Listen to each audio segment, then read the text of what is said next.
Welcome mates, I am Bloodthirsty Lord, Banking Lordy, and today we're going to discuss a very interesting Paragon topic, and that is unreleased skins and concepts that would have came to the game if the project was not cancelled. And the reason why we're discussing about this right now, one of the concept artists at Epic Games did release some of his information or some of his artwork that he used to work on over there, and that was Yang J. So it's going to be a fun time going through it, and also this will highlight what Paragon could have been if it kept on going, and if it was not cancelled. But mates, before we end this video, make sure you smash that blind like button. We are aiming for 200 likes on this video. That we greatly appreciate if you achieve that goal, and also if you are new to the channel, make sure to hit the subscribe button to keep up to date with the gaming content on the daily. So without further ado, let's get straight into this. So on Yang J's art station, he did say this before uploading these images and artworks.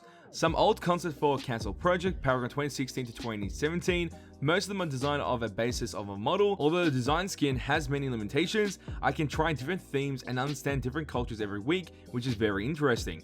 I have worked for 4 years, 2017 is my most exciting year so far. Hope you like these images. So we're going to go through it and discuss it and see what it could have been. What we could have played in Paragon if it was still going. So the first skin is called Sacrifices of Mummies, the Morgesh skin. And this looks crazy, man. Look at the amount of artwork he's put into it, the detail, the color of the actual character. She's a pharaoh now, or whatever you want to call it. She's there, she's got this amazing outfit, you got the skulls on the side of her enemies, and the dagger looks beautiful, and the golden texture mixed with the blue is just amazing. And then obviously she's human form now, she's no longer that voodoo chick that's just gonna kill everyone. Also getting this mad Medusa vibe because of the actual headpiece and the snakes around it as well. A really well done skin.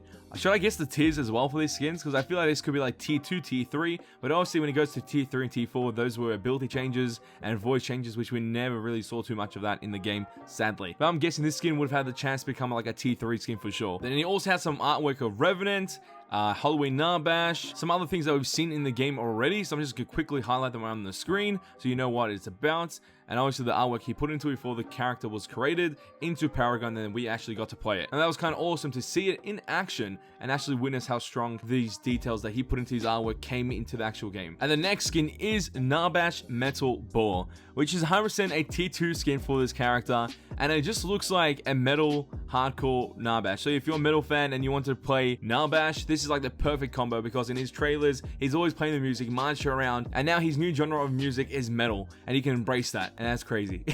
Then we do have Greystone Caveman, and oh my god guys, does this look awesome.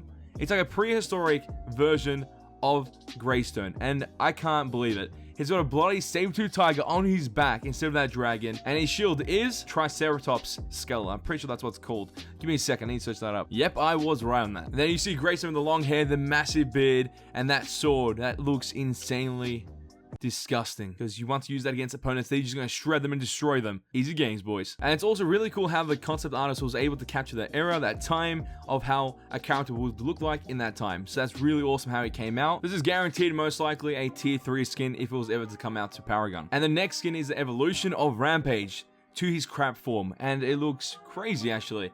It's kind of unique. Most likely a tier 2 skin by the way it looks, but you can see the detail.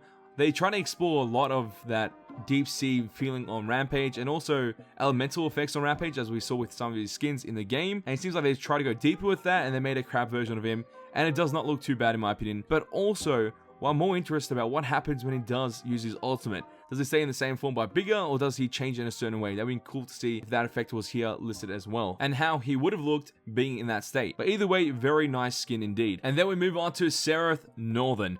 More like a Valkyrie skin in my opinion, and it looks really awesome. You got the default skin variation, or her default state, sorry, on the left hand side with that skin, and then in the right hand side is when she enters her alt form, and everything just goes in red and just more bright and more devilish in her form, and it looks kind of awesome. I always thought Sereth was one of the most interesting characters visually, because she can just change between those two states, and they look both crazy. So pretty much whenever you bought a Sereth skin, you're getting 2 skins for the price of 1, and that was kind of awesome to see and use in the game, and I was hoping to use something like this in the future, but sadly the project was cancelled. Then we move on to the Grux Gladiator skin, and just more metal version, or pretty much beefier version of Grux, and it's just more armored in general, and the golden texture or bronze texture on his weapons and his armor, and some of his pieces. It's kind of cool, most likely a tier 2 skin if it was ever released to the game. Then we do have another Grux skin, and that is called Mechanical Grux, and just more of like an execution style Murdoch skin on Grux. You got that blue texture of the lights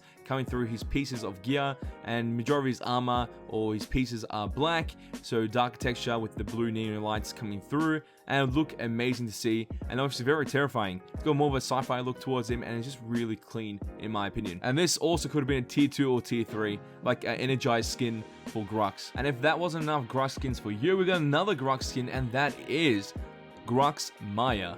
And it just looks awesome. It's like that Seal skin that was tier 3, the exact same effect, theme, but on Grux, and it's just so clean. Like his weapons look awesome in the texture, and also some of these new changes on Grux. He's got more horns, he's still got these interesting features on his chest and everywhere around the character. It's really clean, most likely a tier 3 skin. Then we move on to a very intriguing skin, and that is Wraith with some low upgrades, or low grade skin. So pretty much Wraith without all his upgrades that we see on his default skin. You see the comparison right now on your screen, and this kind of looks awesome. Like, I can imagine this exact same effect on Kalari, and as a Kalari main, or used to be a Kalari main, that would look bloody amazing in my opinion. I don't know, I'm really intrigued by this. So pretty much you see his tech from the side, on the left, and then also the tech on the right. Some of it's gone, and it's more the same texture instead of being more colorful on some aspects of his new upgrades compared to his default skin.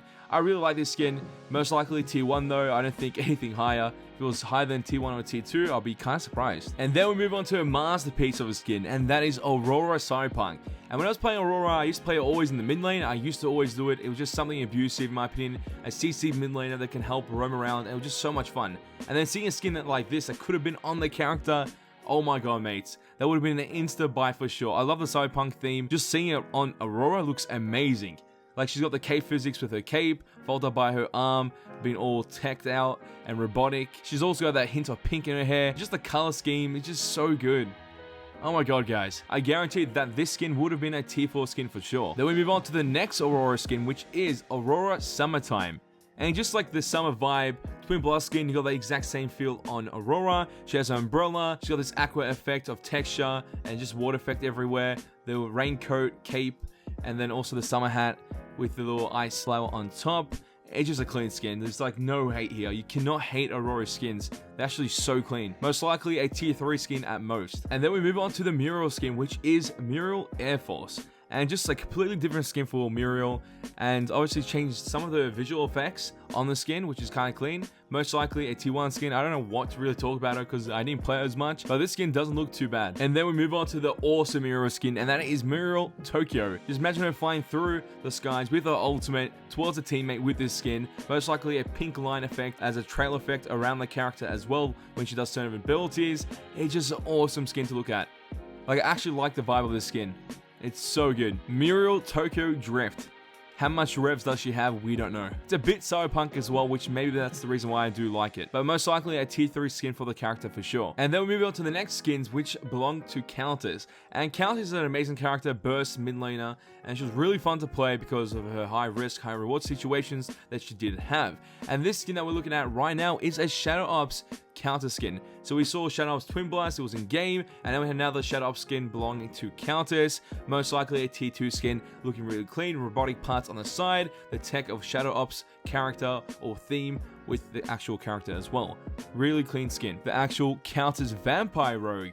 Oh my god, mates, you know me. I'm a fan of the Rogue skins, and seeing a skin like this on Countess is super clean, and a skin that would have been an insta buy for sure. They changed the weapons, the way her swords work, and also the theme of the actual character generally, obviously embracing that vampire theme even more, before she has the desire to feast on her opponents with her ultimate. And the capes, oh my god, mates. Like, this skin would have been a great skin to use. Tier 4 for sure. If it wasn't tier 4, I'll be kind of surprised. Let's move on to the next one, and that is Samurai Countess. And we saw this before the artwork. We saw it as a data mine file, so it was close to coming to the game, but then obviously Paragon cancelled, and we never got to witness it in the game. But that is the artwork for it, and it looks super clean. Nothing bad about it. It just seems a little bit awkward, but it doesn't look that bad. Most likely tier 3 at most. Mates, it was a pleasure to go through this with you and explore Young Jay's art station containing such detailed images and artwork pieces of concepts of skins for certain characters. And thanks to this mate for alerting me about these skin concepts. It really means a lot. But mates, as always, tell me your opinions and thoughts in the comment section down below. What did you think about the video? And also, which skin did you like the most of the skin concepts? I really like the Vampire Rogue, Countess, and also the Cyberpunk Aurora skin. They look super clean in my opinion. I wish that I had the chance to actually use those skins in game, but sadly we do not have that chance. But you guys do have the chance to comment in the comment section down below. And if you mates did enjoy this video, show us by smashing that like button. We're aiming for 2 likes on this video. That would be greatly appreciated if you do achieve that goal. Also, if you want to see more gaming content on my channel, all you have to do is share this with your friends and hit the subscribe button to become a mate today. And that is all this video. Oh, time to go, but don't you worry. Back very soon. Hey, dads, boys, because you ain't seen nothing yet. Mates, I could have imagined just using Darth Lordy Countess and just destroying everyone. Would have been a fun time.